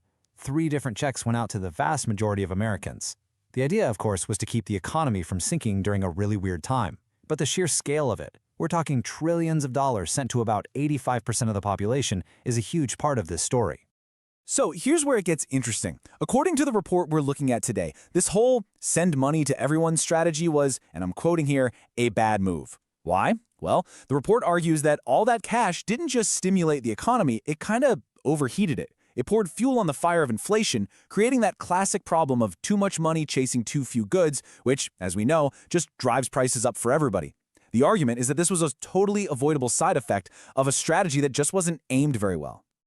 And that brings us to the core concept of this whole thing. To really understand the solution they're proposing, we first have to get comfortable with one key bit of economic jargon. Yep, it all comes down to 3 little letters, MPC. I know, it sounds super technical, but the idea behind it is actually incredibly simple. It's really all about figuring out what people are going to do when they get a little extra cash. And there it is, marginal propensity to consume. Really, all it means is, what's your tendency to spend new money? Think of it as a measure of urgency. If I handed you an extra dollar right now, how much of it would you go spend almost immediately, and how much would you stick in a savings account? Someone with a high MPC spends it right away. Someone with a low MPC, well, they save it. And if you're trying to fire up an economy, knowing who's who is everything. So now that we have this idea of MPC in our back pocket, let's see how the report actually uses it. This is where we start to see how different groups of people behave very, very differently. So the report basically splits everyone into 3 buckets. First, you've got your high MPC folks, who are usually people with lower incomes. Then you have the medium MPC group, your typical middle-income households. And finally, the low MPC group, who tend to have higher incomes. And you probably noticed the pattern here, right? As income goes up, that urgency to spend any new money tends to go down. Let's make this super clear. Imagine a $2,000 check lands in 3 different bank accounts. According to this research, the person with a high MPC, who's likely living paycheck to paycheck, is going to spend almost all of that money immediately on things they need. The person in the middle, they might spend about half and save the other half. But the person with a low MPC, who's already financially comfortable, they're probably going to save almost all of it. They might spend a tiny bit, but not right away. And that difference in behavior is the entire basis for this report's argument. And check this out, it's not just if they spend it, it's the speed. This is the absolute key. The report found that high MPC folks spend a whopping 80% of that money within just 10 days. Boom, it's instantly back in the economy. Now compare that to the low MPC group who spend less than 20% in that same amount of time. So if your goal is to get the economy moving now, the data here points in a very, very clear direction. Okay, so based on this deep dive into who spends and who saves, the report lays out a totally different game plan for the next time we need stimulus. Think less fire hose and more surgical strike. This quote from the report just cuts right to the heart of the matter. From the government's point of view, stimulus isn't a gift, it's an economic tool. I mean, the official name for them was economic impact payments. The whole point is to have an impact. Money that gets saved, well, it doesn't have an impact. It has to be spent to do the job it was designed for. So, what does the report actually propose? It focuses on this number, $2,000. But the real kicker isn't just the amount, it's who gets it and how often. The big idea here is for ongoing monthly payments of $2,000. So here's the plan in 3 simple steps. First, you identify the people who are actually going to spend the money, the low-income, high MPC group. Step 2, instead of a one-and-done check, you send them a reliable $2,000 payment every month for a few months. And what's the result? Step 3, you get the biggest possible boost to the economy, because pretty much every single dollar sent out gets put to work immediately. It's all about maximum efficiency. And just look at how this plays out. Of that single $2,000 payment, $1,600 is already out there in the economy within 10 days. It's paying for rent, for gas, for groceries. The other $400 is usually gone within a month. This is exactly what stimulus is supposed to do. Create a fast-moving current of cash flowing through businesses. All right, so let's pull back and put these 2 strategies side by side. The old, broad approach versus this new, targeted one. And I mean, the difference is pretty stark. On one hand, you have the broad approach. It costs close to $1 trillion, went to 85% of the population, including millions who just saved it, and as the report argues, it carried a high risk of sparking inflation. On the other hand, you have this targeted approach. It would cost way less, just a few $100 billion. It goes to a much smaller, focused group, and because you're injecting less total cash into the system, the report says the risk of causing that kind of runaway inflation is much, much lower. And really, that's the bottom line of this whole thing. A targeted strategy, the report concludes, gives you a much bigger bang for your buck. It accomplishes the main goal, getting money circulating fast, but it does it for less money and with fewer negative side effects. It's about helping the people who truly need it in a way that helps the entire economy. So that leaves us with this final question. The next time the economy takes a nosedive, and it will, policymakers are going to face this exact choice again. Do they go with the broad approach that hits everyone but risks being inefficient and inflationary, or do they try something more precise, focusing the money where it will have the most immediate punch? It's a huge question, and the answer will shape how we handle recessions for years to come. You know, we've all seen the headlines about Social Security benefits going up, but then you get to the grocery store, you pay your bills, and you can't help but feel that squeeze. So why doesn't that check seem to stretch as far as it used to? Well, today we're going to dig into the numbers behind that exact feeling, and believe me, the answer is probably not what you're expecting. So let me just start by asking you this directly. I know it might sound like an obvious question, but it's really important. Do you honestly feel like your benefits have kept up with what it actually costs to live? I'm not talking about the official numbers they throw around. I mean the real price of things you have to buy every day. My guess is, for a lot of you, the answer is a big fat no. And today we're going to find out exactly why you feel that way.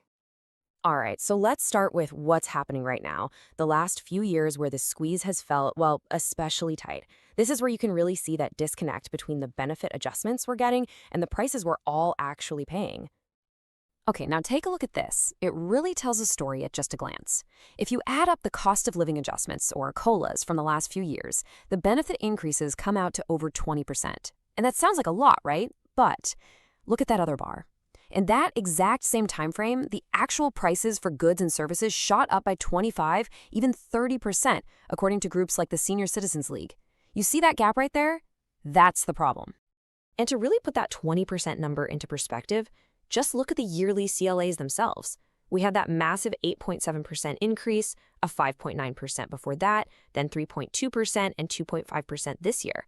I mean, each one of those on its own seems pretty significant. Getting an 8.7% raise in 1 year is nothing to sneeze at. So when you add them all up, it looks like beneficiaries have gotten some pretty substantial raises. But like we just saw, substantial all depends on what you're comparing it to.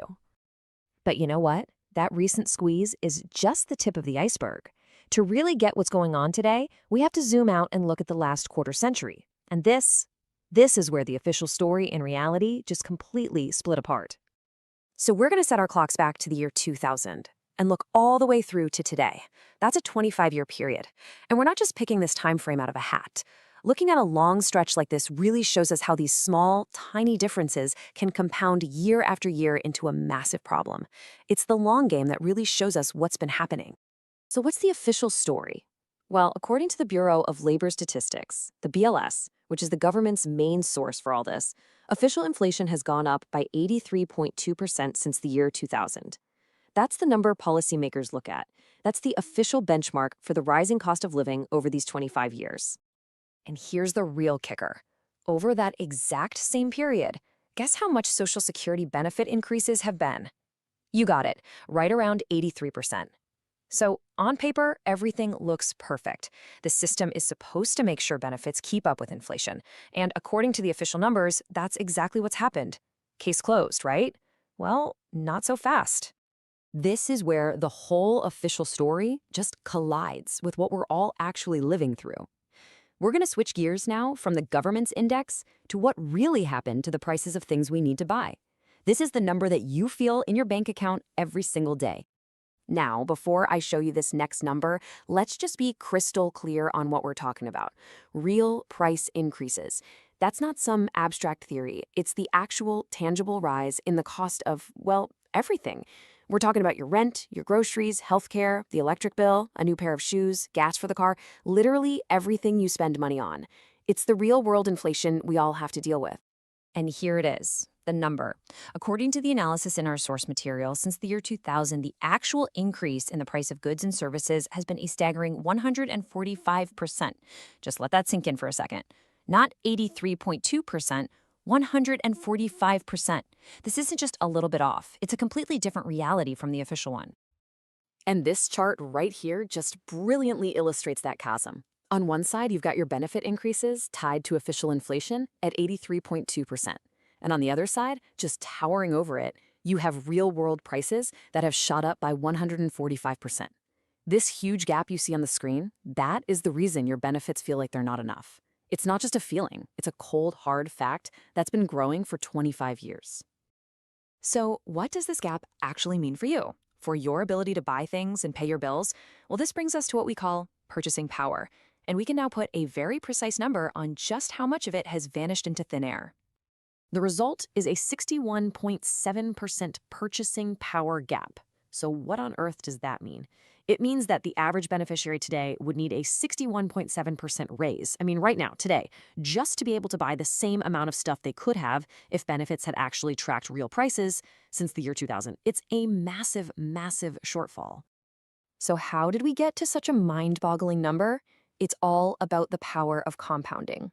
Usually, compounding is your friend. Your raises build on top of old raises. But in this case, it worked in reverse. Every single year that the COLA was just a little bit short of real inflation, maybe 0.5% here, a full percent there, that little gap got baked in, and the next year's raise started from that slightly lower base. Over 25 years, all those tiny little annual shortfalls have snowballed into the enormous 61.7% gap we're looking at today. When you see all this data laid out, it kind of leads you to a very difficult and, frankly, a pretty provocative question. We know the what, a huge loss of purchasing power. But now we have to at least wonder about the why.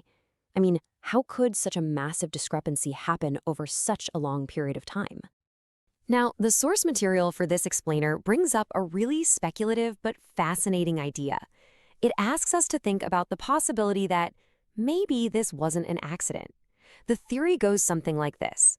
What if you knew Social Security was facing long-term money problems? If you could just tame the numbers a tiny bit each year, shave off a fraction of a percent from the COLA, could you, over time, stretch out how long the program stays solvent?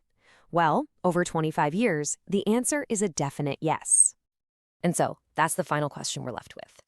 Is this 61.7% gap, this enormous loss in your ability to keep up, is it just the result of a flawed way of measuring inflation, an unfortunate long-running oversight, or is it possible that it represents a quiet, subtle, long-term strategy to manage the program's finances, right on the backs of its beneficiaries? The data doesn't give us the final answer, but it sure does demand that we ask the question. The $2,200 bonus check. So here's our game plan. First up, we're going to unpack what this $2,200 bonus check thing is all about. Then we'll dig into the two very different types of retirees that actually inspired this whole idea. From there, we'll look at how the plan would actually shift benefits around, what the long-term goal of equilibrium even means, and finally, we'll tackle a pretty major critique that questions the very purpose of Social Security itself. Before we even get to the nuts and bolts, let's just start with the one question that's really at the heart of this entire debate. When you think about a Social Security check, is it a nice little bonus on top of everything else, or is it an absolute necessity, the money you need to survive? It turns out the answer to that question might have everything to do with the actual dollar amount on the check. Okay, let's dive right into this first part and get to the core of the proposal. It really all comes down to this one number that basically acts as a dividing line. And here it is. The key number in this whole plan is $2,200 a month. You can think of it as a conceptual line in the sand. This is the threshold that, according to the proposal's research, really separates two completely different ways people experience their Social Security benefits. Now you might be thinking, okay, $2,200, is that high, is that low? Well, here's the context that makes it so interesting. The average Social Security benefit for a retiree right now is just a little under $2,000 a month. So this proposed line in the sand isn't some far-off high-income number. It's actually really, really close to what the average American is getting today. So why that number specifically? Where did $2,200 come from? Well, the logic behind it all comes from studies that found beneficiaries tend to fall into two very distinct camps, and it all depends on which side of that line their monthly check falls. The data paints a picture of two different worlds. For people getting less than that $2,200 threshold, their payment is what you'd call a necessity check. I mean, this is the money they count on for rent, for groceries, for the basics. But for those getting more than $2,200 a month, the story changes. They are much more likely to have other sources of income, right? Things like pensions, 401ks, investments. So for them, the Social Security check feels less like a lifeline and more like a bonus. It's a nice extra, but it's not what's keeping the lights on. And this quote right here, it just nails the core idea that's powering this whole proposal. It's a pretty simple observation, right? The more money someone gets from Social Security, the less they tend to rely on it, and the more it starts to feel like bonus cash. That single idea is the justification for this entire reform. All right, so we get the why behind this dividing line. We see the logic. But what about the how? What are the actual mechanics here? How would a plan like this work in the real world? Okay, so the plan basically unfolds in 3 steps. First, it would gradually start to reduce the monthly benefits paid out to the highest earners. Step 2, and this is a really big one, it would limit how much of the annual cost of living adjustment, the COLA, that those high earners get. So their benefits would grow a lot slower. And third, and this is crucial, the money saved from those first 2 steps doesn't just disappear. It would be directly reallocated to boost the checks for the lower income folks. So, and this is probably the most important thing to get about this plan, this is not about cutting Social Security spending overall. Not at all. It's about an internal redistribution. The whole idea is to shift funds from the people who see it as a bonus over to the people who desperately need it as a necessity. It's about strengthening the safety net for the people who need it most, using the money that's already in the system. But what's the end game? I mean, this isn't just about a few tweaks here and there. There's a much bigger, long-term vision. And that vision is to reach a state they call equilibrium. Let's take a look at what that actually means. So what on earth is equilibrium? Well, the long-term goal is to dramatically narrow the gap between the biggest Social Security checks and the smallest ones. The idea is that over time, by giving more to those at the bottom and slowing the growth for those at the top, all the benefit payments would slowly start to converge towards some kind of middle ground. Now, I've got to stress, this isn't something that would happen overnight, not even close. The proposal lays out a very slow, very gradual process. It could take 20 years, maybe even longer, to get there. You'd move from the big disparities we have today through a decade or more of slow reallocation until you eventually hit that projected state of equilibrium. Okay, as you can probably imagine, a plan this radical faces some serious pushback. And the main criticism isn't just about the numbers. It's a deep, philosophical question about what this change would fundamentally turn Social Security into. The big fear for critics is that by pushing all benefits towards this equilibrium point, you're essentially transforming Social Security into a form of guaranteed basic income, or GBI. And a GBI is a totally different animal. It's a system where everyone gets a standard payment from the government, no matter what they paid in. That idea runs completely counter to the way Social Security was originally designed. Let's really break down this critique. The number one concern is that this plan changes Social Security's entire purpose. It would shift it from being an earned benefit, something you get based on your work history, to being a needs-based program, kind of like welfare. Critics also point out a huge risk. What if this new equilibrium benefit ends up being too low to actually help anyone? But maybe the biggest issue for them is that it completely breaks that sacred link between what you pay into the system and what you get out of it. This table just lays out the debate perfectly. On the left, you've got Social Security as we know it today. It's an earned benefit. What you get is directly tied to your lifetime earnings. But on the right, you have this proposed new system, and its basis isn't your work history, it's need. The goal isn't to reward your contributions, it's to provide a standard floor for everybody, which means all the benefit levels eventually have to merge together. So at the end of the day, that's what this entire proposal forces us to grapple with. It's a fundamental question about the very identity of Social Security. Is it supposed to be a safety net for everyone, making sure no one falls below a certain level? Or should it remain a reward system, a program that reflects a lifetime of hard work and contributions? The answer to that question is going to shape retirement for millions of Americans for generations to come. Today, we are going to tackle a huge question, one that I know is on a lot of people's minds, especially if you're on a fixed income. And that question is all about financial relief. Is more on the way? But to find the answer, we're not going to get bogged down in politics. Nope, we're going to follow the data, we're going to look at the history, and we're going to track the economic signals that tell the real story. All right, let's just jump right in. Is 2025 the year we finally see another stimulus check? Maybe for $2,000, maybe even more? I mean, let's be real, people are struggling. It's been a tough few years, and a lot of folks are looking for any kind of break they can get. So what's really going on? Are we going to see another big round of payments hit our bank accounts next year? You know, the funny thing is, the answer to that question has nothing to do with petitions or online chatter. Lawmakers don't just act because we ask them to. The real trigger, the thing that actually makes a stimulus payment happen, is 100% tied to the health of the U.S. economy. And once you grasp that connection, honestly, the whole picture gets a lot clearer. So let's break this down. There's a fundamental principle at play here, a kind of simple rule that dictates when the government decides to step in with this kind of major financial help. And it's actually a pretty predictable mechanism. That is, if you know what you're looking for. I want you to picture a seesaw at a playground. On one side, you've got the strength of the economy. On the other side, you have the likelihood of a stimulus check. Now, when the economy is strong, it's booming, unemployment is low, companies are hiring, that side of the seesaw is planted firmly on the ground. The chance of stimulus? Very, very low. But what happens when the economy gets weak? When it starts contracting, unemployment starts ticking up, and you hear whispers of a recession? Well, that side of the seesaw goes way up in the air, which brings the stimulus side crashing down, making it way more likely. This brings us to a concept called inverse correlation. Now, I know that sounds a little jargony, but the idea is super simple. When one thing goes up, the other goes down. They're opposites. A stimulus payment isn't a reward for a good economy. It's a rescue tool for a weak one. The government uses it when they think the economy is about to fall into a recession and it needs a jolt to get people spending again. This is probably the single most important thing to understand in all of this. And look, this isn't just some theory. It is a clear, undeniable pattern that we have seen repeat itself every single time our economy has faced a major crisis, for more than 2 decades now. History really gives us a crystal clear roadmap here. Just think back over the last 3 major recessions. In 2001, the dot-com bubble burst. And what happened? Stimulus checks were issued. Fast forward to 2008, the housing market completely collapses, and it takes the entire economy down with it. The government's response? You guessed it, stimulus checks. And then, of course, in 2020, the pandemic shuts down the entire world, triggering a massive recession. And what did they do? Once again, stimulus checks. It's the same play every single time. Let's look at the actual numbers.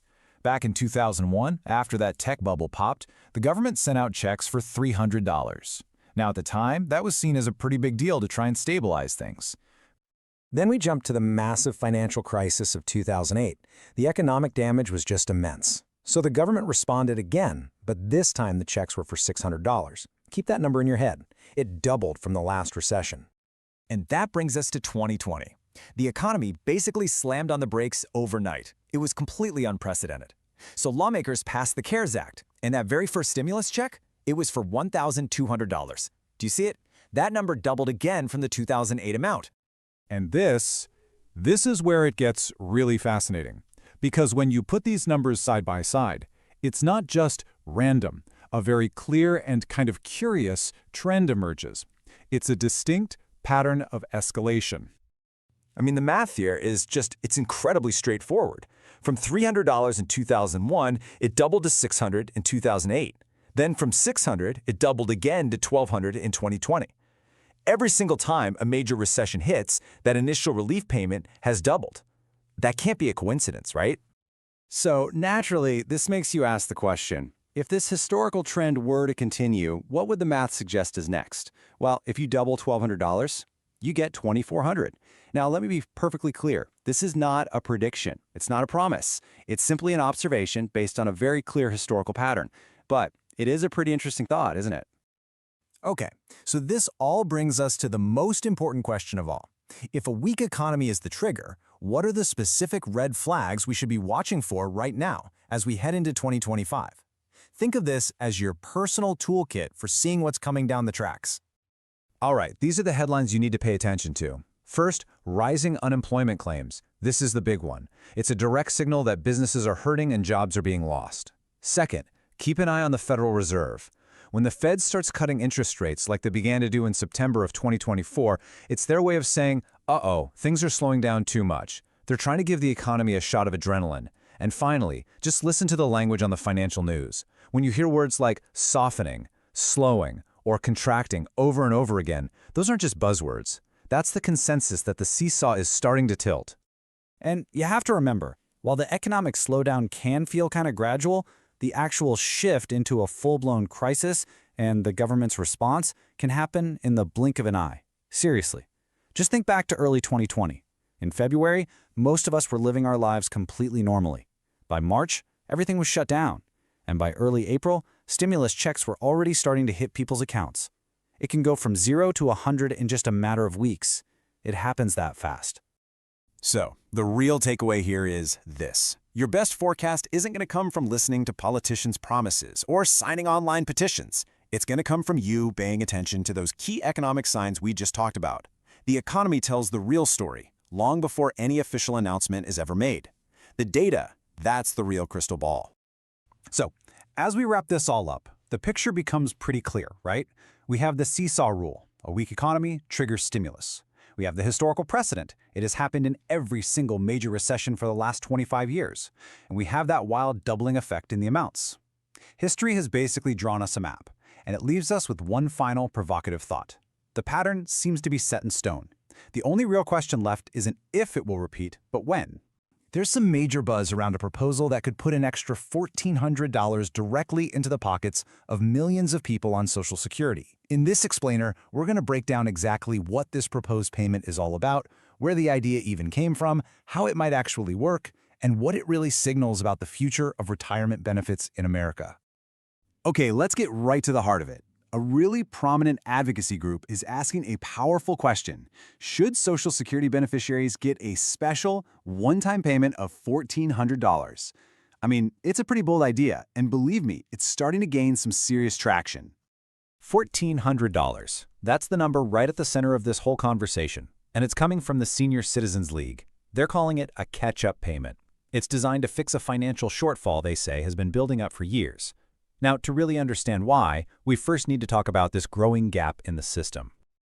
To get why there's such a big push for this payment, you've got to understand the problem it's trying to solve, and that's something called the cost of living gap. Put simply, it's this disconnect between the official annual increase that people get in their benefits and the real-world costs they're facing every single day. You see, every year Social Security benefits get adjusted. It's called the cost of living adjustment, or COLA for short. The whole point of the COLA is to make sure your benefits purchasing power doesn't shrink when the price of everything else goes up. In theory, it's supposed to keep things balanced. But as you'll see, a lot of people are arguing the theory just isn't matching reality anymore. So let's take the latest projection for the 2026 COLA, 2.6%. Now look, any increase is helpful, of course, but advocacy groups are really sounding the alarm here. They're arguing a figure like this just isn't cutting it. It's not enough to cover the true financial pressures that seniors are dealing with, especially when it comes to the absolute essentials. And this quote right here from the Senior Citizens League really gets to the core of it. They talk about a sharp erosion in purchasing power. What does that mean in plain English? It means that even with those yearly adjustments, the actual value of a Social Security check is shrinking. The money just doesn't go as far as it used to. And the reason for this? Well, it comes down to how the COLA is calculated. So here's the technical part, but it's really important. The current COLA is based on something called the CPIW. That's an index that tracks the spending habits of urban workers. But advocates are saying, wait a second, retirees have totally different budgets. So they're pushing to switch to the CPIE, which is based on the spending of people 62 and older. And here's the crucial part. The CPIE gives more weight to costs like healthcare and housing, two of the absolute biggest expenses for seniors. The argument is simple. By using a measurement based on workers, the system is consistently underestimating the real inflation that retirees are facing. And this brings us right back to the solution that's been making all the headlines. To fix this gap between the official COLA and people's real-world costs, the Senior Citizens League has put forward a direct, tangible idea, a one-time catch-up payment. Okay, let's lay out the specifics. Nice and simple. The who is the Senior Citizens League. The what is a one-time payment of $1,400. And a really key detail here is the for whom. They're suggesting this payment should go to all Social Security beneficiaries. That includes folks getting retirement benefits, supplemental security income, or SSI, and Social Security Disability Insurance, SSDI. And the fundamental why? It's to compensate for all those years where the COLA just didn't fully cover rising costs, essentially giving people a lump sum to help them get back on their feet. So how would this actually happen? Well, first, it would be a single payment, sent out to everyone who's eligible. Second, and this is really important, it's designed as a bonus. It would be in addition to the regular annual COLA, not a replacement for it. And finally, there's a precedent for this kind of thing. The government already has ways to do this, modeled on relief efforts from the past, like the economic recovery payments back in 2009, or even the recent stimulus checks. So the infrastructure to make it happen is already there. Now, while that $1,400 catch-up payment is getting a ton of attention, it's really important to note that it's not the only idea being floated to boost benefits. There are other proposals out there that take a very different approach to solving the exact same problem. An alternative, and you could argue more structural idea, is a permanent, ongoing, monthly increase to benefits. This isn't about a one-time fix, it's about fundamentally raising the baseline of what people receive every single month, year after year. This approach is famously part of a piece of legislation called the Social Security Expansion Act. So let's actually compare the financial impact here. The catch-up proposal, that's a one-time boost of $1,400. A huge help for immediate needs, for sure.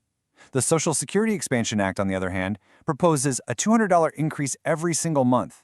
Over a full year, that adds up to a $2,400 increase in benefits. So you see, it's less money right up front, but it provides a sustained, predictable income boost month after month. They're just two very different strategies aiming for the same goal. So whether we're talking about a one-time payment or a permanent monthly raise, both of these proposals really stem from the same conclusion. The current system just isn't working the way it was intended to. And that brings us to the much larger debate about the future of the cost of living adjustment itself, and really the financial security of millions and millions of Americans. Let's just recap the core arguments for why a change is needed. First, the COLA calculation is flawed. It just doesn't reflect what seniors are actually spending their money on. Because of that, their buying power has been seriously eroded for decades. And the stakes here are incredibly high. For almost 40% of beneficiaries, Social Security is their only income. And what's the result of all this? An estimated 7.3 million seniors are living on less than $1,000 a month. These aren't just numbers on a page. For so many people, this is a genuine financial crisis. And all of this leaves us with the ultimate question. It's not really about if costs are rising. We all know they are. The real debate is how our most important social safety net should adapt to that new reality. Should it be with one-time targeted relief payments, or should it be through a permanent structural change to how benefits are calculated and paid out every single month? That's the conversation that's going to shape the financial future for millions of people. You know, it's the question that's on pretty much everyone's mind. Are we going to see another stimulus check in 2025? Well, to get to the answer, we're not going to look at the politics of it all. Nope, we're going to look at the data and a really fascinating historical pattern that just might hold the key. So let's just get right to it. Is 2025 the year we see a fourth stimulus check? Look, the answer isn't a simple yes or no, but the clues, they're kind of hidden in plain sight. You just have to know where to look. And today, that's exactly what we're going to do, uncover them, piece by piece. And this is the most important part, the thing that a lot of people miss. We tend to think that stimulus checks are just a political football, right? But the data, it tells a totally different story. The decision to send out stimulus has always been tied to just one thing, the health of the U.S. economy. Okay, so the best way to wrap your head around this is to picture an economic seesaw. It's a really simple but super powerful idea that perfectly explains the relationship between how the country's doing and when the government steps in with financial aid. So on one side of this seesaw, you've got a strong, booming economy, right? Jobs are everywhere, unemployment is low, things are looking good. When that's happening, there's absolutely no reason for the government to be injecting cash into the system. But when that seesaw tips over to the other side, now the economy is weak. It's softening, maybe even shrinking. Unemployment starts to creep up. And this is the environment where stimulus isn't just possible, it becomes way, way more likely. This quote really gets to the heart of it, an inverse correlation. All that means is that two things move in opposite directions. Think of it like this. As the economy's health goes down, the probability of a stimulus check goes up. They are perfectly balanced against each other. And honestly, this is the single most important rule for figuring out if any future stimulus is on the table. And listen, this isn't just some theory we're talking about. It's a pattern, a very clear one that we can trace through every single major recession we've had in recent memory. Each time the U.S. economy has hit a major wall, the government has responded in a surprisingly consistent way. Let's just run through the history real quick. Back in 2001, the dot-com bubble burst. And what happened? Stimulus. Then in 2008, the housing market completely collapsed, leading to the Great Recession. The response? Stimulus again. And of course, in 2020, a global pandemic basically shut down the entire world. The result was the biggest stimulus package in history. See the pattern? Major economic crisis is always followed by major financial intervention. Every single time. All right, so let's put some actual numbers on this. After that 2001 recession, the government sent out checks for $300. It was meant to be a shot in the arm for the economy, to get people out there spending again. Now remember that number, $300. Okay, now fast forward 7 years to the 2008 crisis. The government sends out checks again, but this time they were for $600, exactly double the last amount. Is that just a coincidence? Maybe. But let's see what happened next. And then came 2020. The economy was in an absolute freefall, and boom, the first round of stimulus checks went out for $1,200. Are you seeing it now? It was $300 in 2001, which doubled to $600 in 2008, which then doubled again to $1,200 in 2020.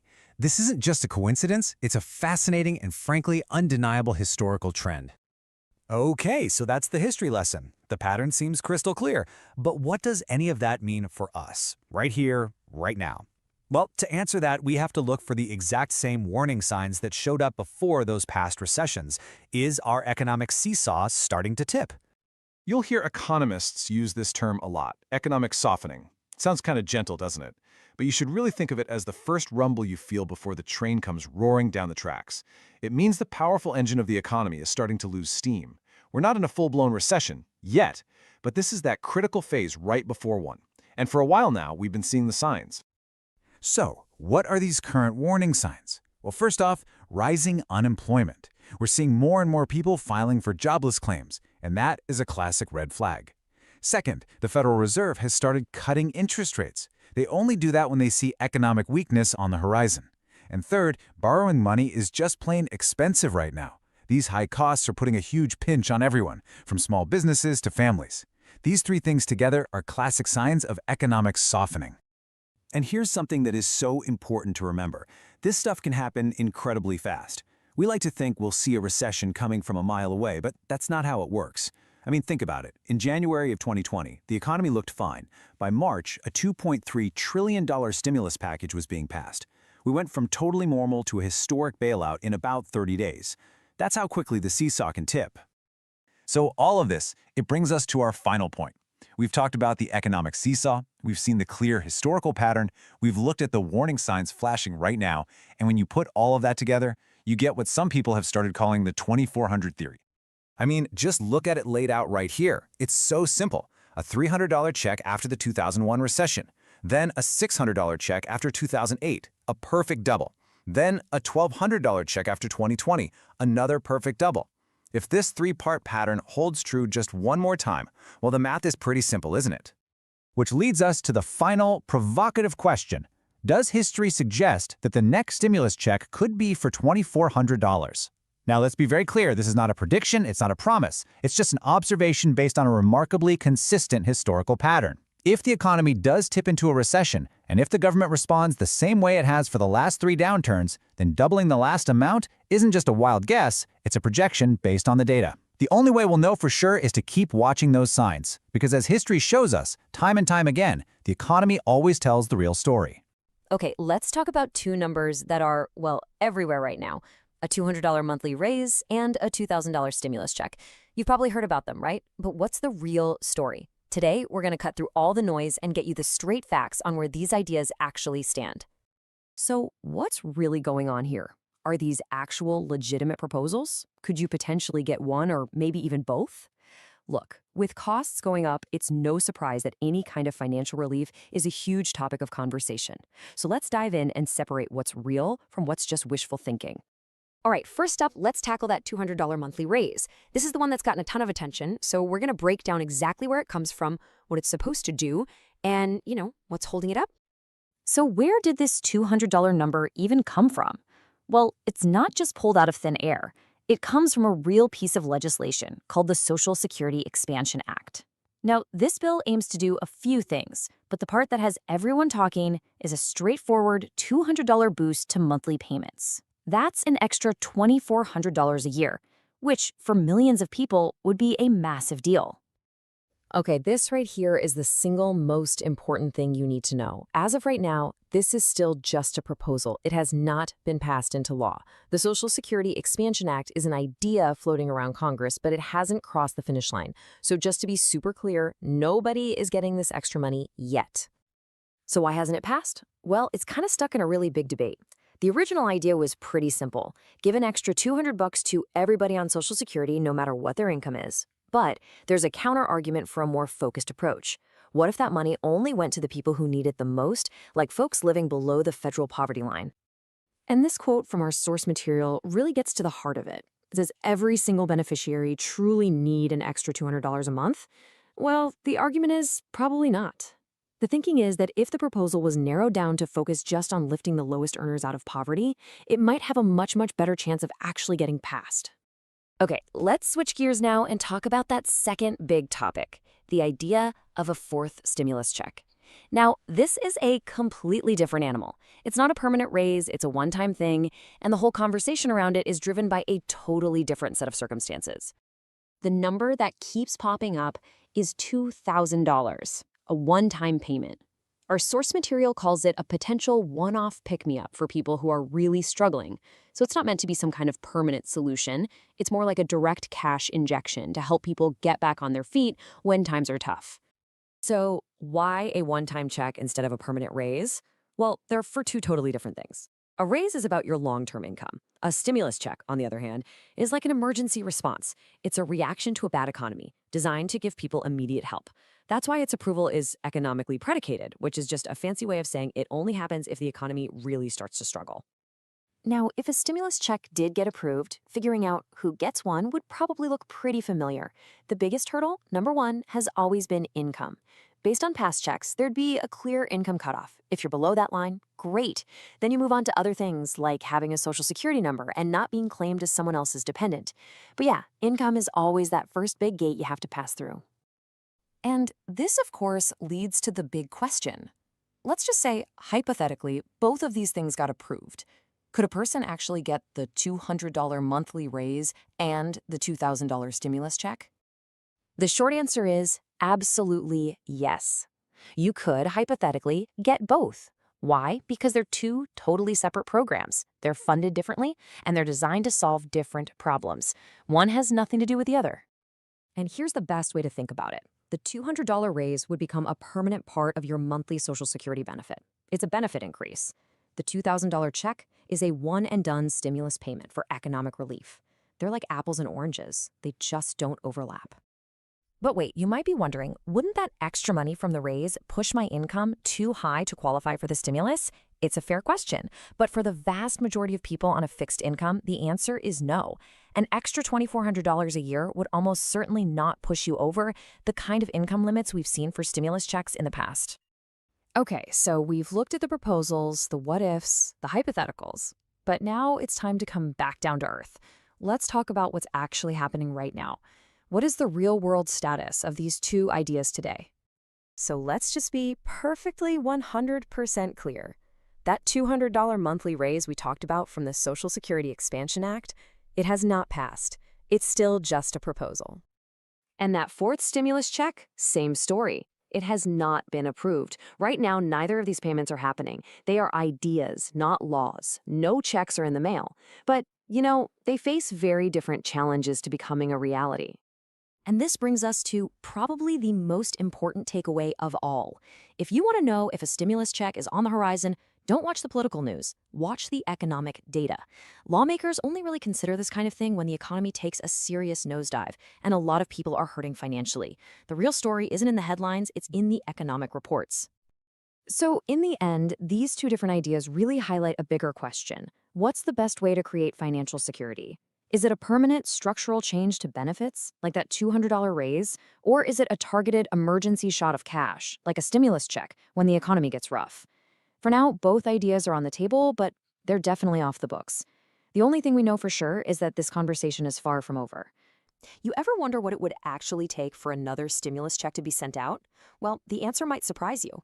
It's not really about politics. It's all about economic data. So today, let's break down the dominoes that have to fall for that to happen. All right, let's just dive right into the biggest question of all. It seems kind of backward, right? But the answer is, yeah. A weaker economy has always been the single biggest trigger for widespread government stimulus. Let's get into why that is. Okay, first things first. We have to understand why this topic even keeps coming up. I mean, it's not just people being curious. For millions, this question is a direct reflection of their own wallets right now. And this quote, this really gets to the heart of it, doesn't it? This is the kind of thing you see in comment sections everywhere. When people are really struggling just to cover the basics, that whole conversation about financial relief, well, it gets really loud and it gets really constant. This is probably the most crucial thing to get. Yeah, stimulus checks are passed by politicians, but they're not really a political tool. A better way to think of them is like an economic emergency brake. You only pull that lever when the whole system is slowing down fast and needs a serious jolt to get going again. So that brings us to the trigger itself. What does a weak economy actually look like on paper, in terms of the data?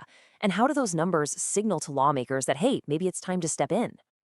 This chart lays it out perfectly. It's like two sides of the same coin. On the left, you've got all the signs of a healthy, humming economy.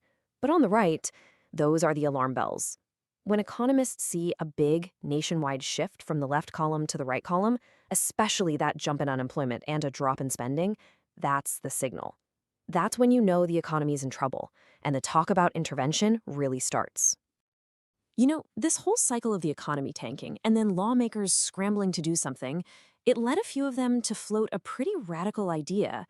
What if the help just happened automatically?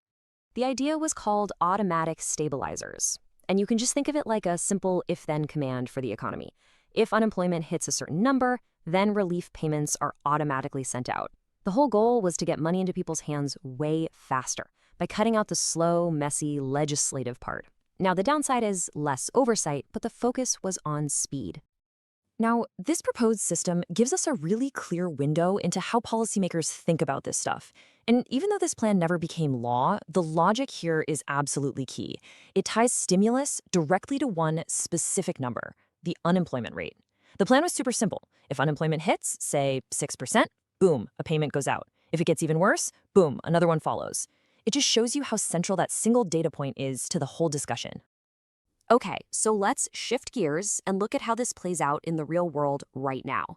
How does a slowing economy actually turn into money in your bank account? This is the typical chain reaction. And man, it usually happens fast. It all starts with that rapid economic contraction. And in response, lawmakers don't just act, they act big. They scramble to pass these enormous spending bills. Once a bill gets passed, a small slice of that massive pie is carved out and sent directly to us, the consumers. And it's all for one reason: to get people spending again and restart that economic engine. And it's so important to remember this. The checks themselves are almost never a standalone thing. They're usually just one piece of these gigantic, multi-billion, sometimes trillion-dollar packages with these big, sweeping names. The direct payments, they're kind of like the little bone thrown to regular folks inside these much, much larger spending bills.